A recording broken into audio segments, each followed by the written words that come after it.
I honestly believe real estate photography is one of the best small businesses you can start today. Not because you're going to get rich overnight, and definitely not because it's an easy thing to do. If that's what you're looking for, I'm sure there are hundreds of YouTube videos promising you exactly that. You're not going to find that here because I don't think they're doing anyone any favors. The reason I think it's one of the best businesses for right now, because I can't think of many other industries that will allow you to buy an old used piece of equipment and a little persistence to genuinely build something that changes your life. I've watched people do it, I've hired people who've done it, I've lived it myself. That's why I want to make this series. I don't know why you clicked on this video.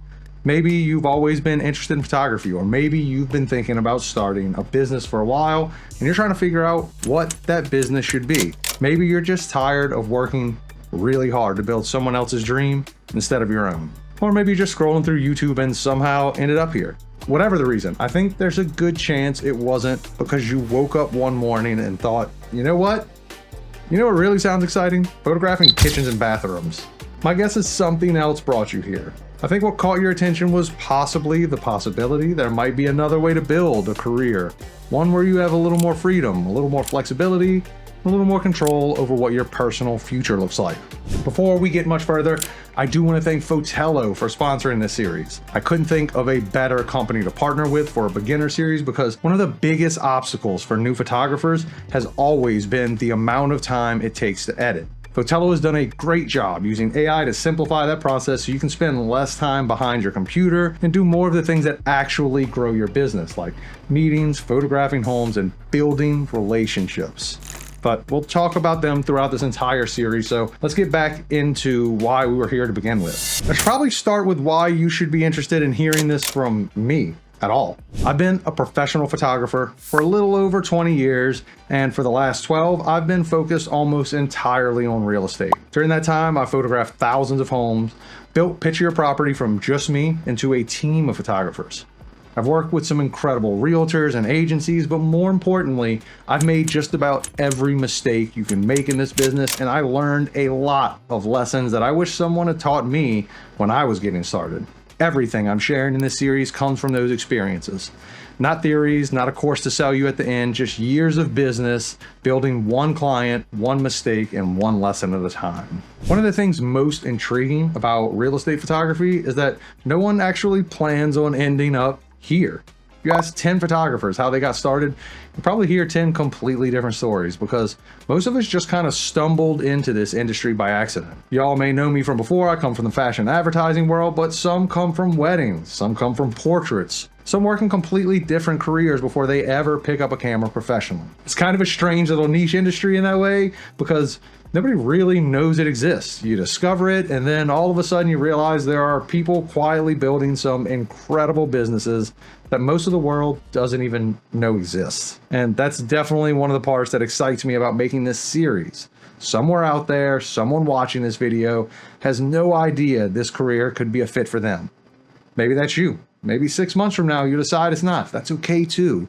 But if you finish these 3 videos and decide that's something you want to pursue, my goal is pretty simple. I want to save you years of frustration by helping you focus on the things that actually matter first, instead of getting buried under all the information out there, because I genuinely believe that getting started, that's the hardest part. Now, one thing I want to make clear before we continue is that this isn't going to be one of those series where I spend 20 minutes trying to convince you that real estate photography is perfect. It isn't.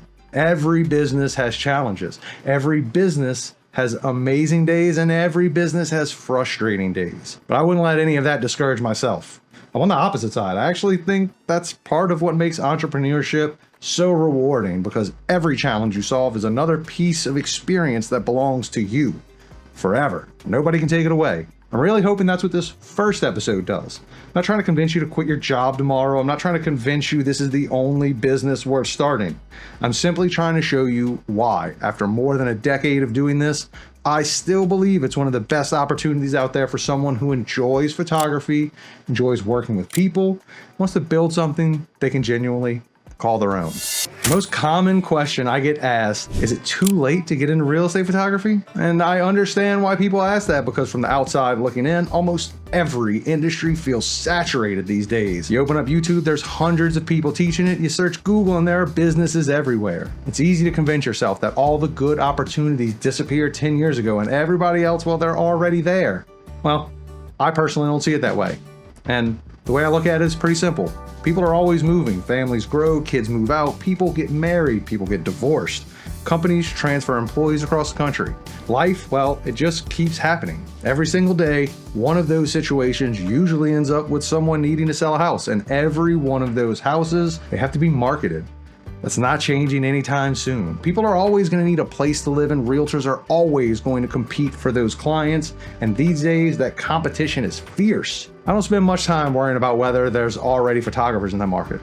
I spend my time thinking about whether I can become the photographer people enjoy working with, because those are two very different questions to ask yourself. I also think the opportunity today is much bigger than when I got started. Then if you showed up, create decent images, got them back to your client fairly quick, you were already doing pretty well. Today, realtors are expected to market themselves in so many different ways. They need photography, video, drone work, floor plans, social media content, community videos, virtually staging, and the list, well, it just keeps growing day by day. Some people look at that and think it makes the business harder. I honestly think it makes the business much more exciting because there's so many different ways to create value for your clients. You're not limited to just one service, a photograph anymore. You get to grow alongside your clients. As their business grows, so does yours. Speaking of which, I still remember the first house I ever got paid to photograph, and talk about an experience that went wrong. I was so focused on everything, the camera, the lens. Back then we all used strobes, so setting up all those flashes. I did everything except the most important thing. Make sure my images were in focus. Needless to say, the very next day I went right back and photographed that house again. I like this story a lot because I still work with that agent to this day. Anita was my very first realtor that ever hired me, and even after something as critical as that on our very first shoot, she still hires me. And I'm going to teach you the method to my madness and what I believe to be my secret sauce to success throughout all this. It isn't because I think it's the easiest way to make money, because it is not. I think everybody watching this should quit their job tomorrow to become a real estate photographer. No. That's a dumb idea. It's because I genuinely think this is one of those rare careers where you can combine creativity, problem solving, customer service, and entrepreneurship into one single business that's capable of becoming almost anything. Whether your goal is to replace your current income, build a team, work 3 days a week, or simply create a little more freedom in your life, I think real estate photography might just give you that opportunity. That's why after all these years, I still get excited walking into that next house. Now, if you're still here, that means you're truly interested in what I have to say and what this career might provide one day. And for that, I'd like to hit you with one of the biggest surprises I've had over the last few years. It's realizing that photography probably isn't what determines someone's success in this business. Now, before anyone takes that out of context, let me explain what I mean, because photography absolutely matters. You should always be trying to improve your images. I know I still am. I hope I never stop experimenting and learning on site, because I think the day you believe you've got everything figured out is probably the day you stop growing. But either way, what surprised me was realizing that photography wasn't the thing actually growing my business. It helped me get in the door, but it wasn't what kept opening that door over and over again. When I look back over the years, the photographers I've watched build really successful businesses, well, they weren't always the ones creating the prettiest images. Some of them did, of course, but that wasn't the common denominator. The common denominator was simple. People trusted them. They answered the phone, they showed up when they said they would, they delivered when they promised. If something went wrong, they communicated instead of disappearing. They made their clients' lives easier. And when you do that consistently, something interesting happens. Your clients stop thinking of you as their photographer, and they start thinking of you as part of their business. And that is a completely different relationship, because now they're not just calling you because they need pictures. They're calling you because they trust you. And trust is incredibly hard to replace. Imagine you have two contractors working on your house. One of them's probably a little more talented, but they never answer your calls. They show up late half the time. You're constantly wondering what's going on and tracking them down. Now, the second contractor, well, they might not be quite as technically gifted, but they communicate extremely well. They're dependable. They respect your time, and every interaction leaves you feeling like they genuinely care about doing a good job. Who are you going to call? I don't know what you pick, but I know the answer. I answer that question the same way every time. Yet, for some reason, photographers convince themselves that our industry works differently. It really doesn't at the end of the day. We're still in the people business. That one realization completely changed the kinds of questions I started asking myself early on. In those early days, I spent a lot of time asking myself, how do I become a better real estate photographer? Over time, that question changed to how do I become a better business partner for my clients? I know those sound pretty similar, but they take you again in completely different directions. One question has you obsessing over cameras, lenses, editing techniques, and all the little details photographers love questioning each other about. The other question, well, it has you thinking about turnaround time or communication with your clients, whether your scheduling process is easy, whether your clients know what to expect before you arrive, and whether working with you removes stress instead of adding to it. Ironically, I think asking that last question is what made me a better photographer, because I stopped creating images that impress other photographers. I started creating images that solve problems for my clients. I also think this is one of the reasons so many beginners get discouraged before they ever give themselves a real chance to start. They spend months trying to be an amazing photographer because they think that's the ticket to the industry. While they're busy chasing perfection and spending ridiculous amounts of money on gear they don't need, they actually never start building the experience.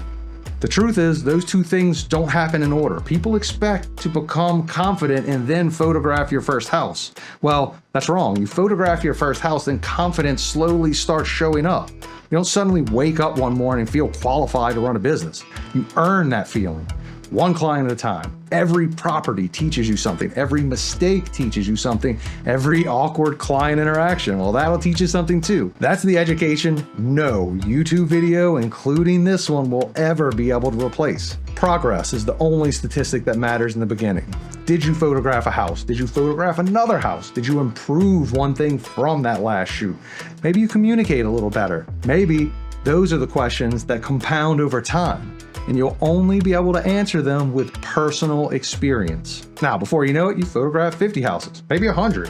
One day you catch yourself walking to a property and realize the things which used to make you nervous have now become second nature. It's a nice feeling. I don't want anybody watching this series to rob themselves of that experience simply because they convinced themselves they weren't ready. Don't confuse experience with preparation. Preparing is important, and that's exactly what we're doing throughout this series. But at some point, preparation has to turn into action. Otherwise, you end up doing what I've seen so many people over the years. They spend so much time researching, comparing cameras, watching tutorials, forums, and waiting for the day. The day they finally feel ready, a year goes by, maybe two, and they're standing in the exact same place they started with $5,000 in camera debt. Meanwhile, someone else picked up an older camera. They photographed their first house and then their second, made a few mistakes. They learned from those mistakes. They photographed another house, learned some more, and now they're running a business. When you look back a few years, the difference between those two people, well, it usually isn't talent. It's simply that one decided to step out of their comfort zone just a little bit and take that first step to begin. My goal isn't to turn you into an expert over these next 3 videos. That's impossible. I've been doing this for 12 years and I'm still learning new things all the time. What I do hope these videos accomplish is giving you a clear direction forward. I also want to make one promise before we continue the series, because I think there's something missing from a lot of education online. I'm never going to tell you that my way is the only way to build a real estate photography business. You've been around photography on YouTube for any amount of time, you've probably noticed photographers love arguing with other photographers. HDR versus Flambiant, Sony versus Canon, full frame versus crop sensor, edit this way, don't edit that way, charge this much, never charge that little. The reality is I've met incredibly successful photographers doing almost all of these things, no matter which side of the fence you sit on. Some of the best photographers I know, well, they work in ways that probably I wouldn't choose for myself, and that's okay because they built the system for their workflow that works for them. So throughout this series, I'm not going to try to convince you that this is the only path. I'm simply showing you the path that worked for me, the path that's worked for Picture Your Property, and the path I've watched work for lots of other photographers over the years. Take what helps you, ignore what doesn't, build a business that fits your life instead of trying to copy mine.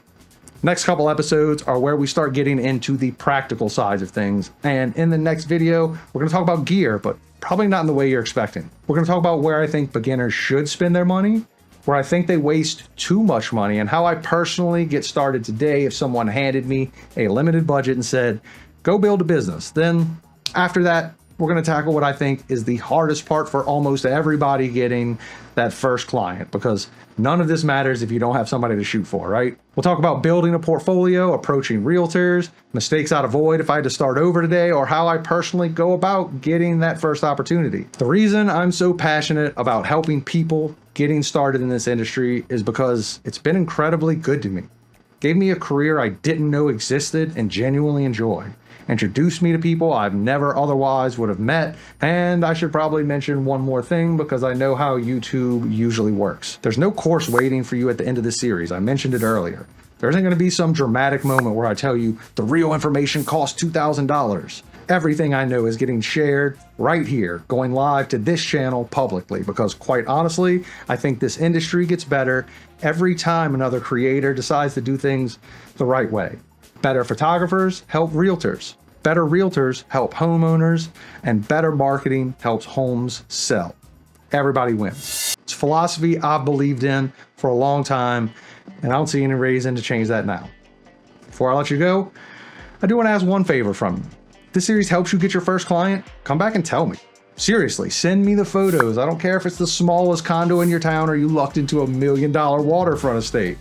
I don't care if you charge $50 or $500. I just want to see it, because that's the payoff for me on this channel. That's why I enjoy making videos like this one, and knowing somebody took a chance on themselves and landed that first client, started building something they didn't think they could build, well, that's way more exciting to me than the view counts or analytics page ever will be. And keep in mind, who knows where that first client may lead you? Maybe it's just a fun side business that helps pay for your vacations every year. Maybe it replaces your full-time income. Maybe 5 years from now, you've got a team of photographers working for you, and maybe one day Picture Your Property expands into your area. We end up having a conversation face-to-face about you becoming one of our regional managers. I have absolutely no idea where this series is going to take the people watching it, and honestly, it's kind of one of the exciting parts. For now, though, don't worry about any of that. Just focus on taking that first step. I'm Jeremy Deal with Picture Your Property, and I'll catch you next time. Yeah, I'll catch you next time. And let me know down below what else you want me to cover. I'm definitely ready for episode 2.